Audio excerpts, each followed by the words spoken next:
Hello শিক্ষার্থী বন্ধুরা, একাদশ শ্রেণীর আবেদন অনলাইনে চলমান রয়েছে।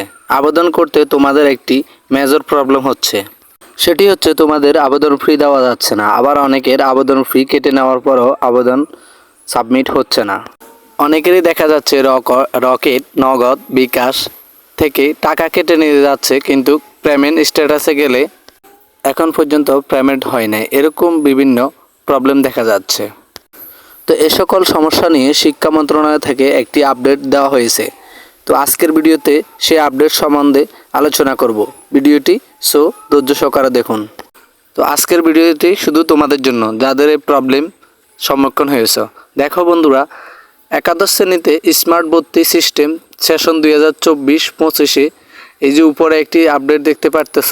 তো একেবারে দেখতে পারতেছ উপরে লাল লেখা পেমেন্ট গেটওয়ে পেমেন্ট হওয়ার পরও ভর্তি হওয়া যাচ্ছে না। তো কারিগরি সমস্যার কারণে দয়া করে অপেক্ষা করুন।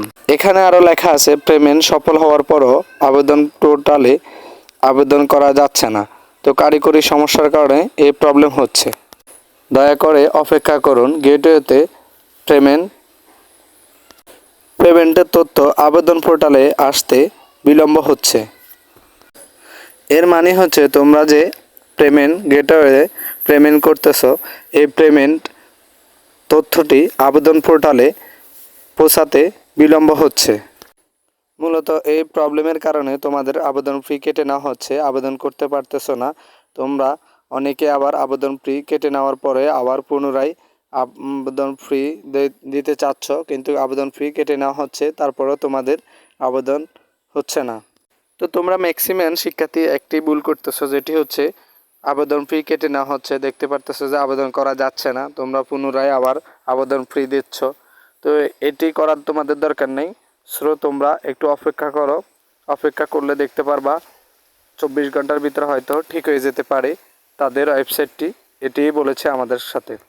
তো সর্বশেষ কথা হচ্ছে তোমাদের এখন একবার পেমেন্ট করলে আর দ্বিতীয়বার পেমেন্ট করার দরকার নেই। তাদের প্রবলেমটি সমস্যার সমাধান হয়ে যাবে।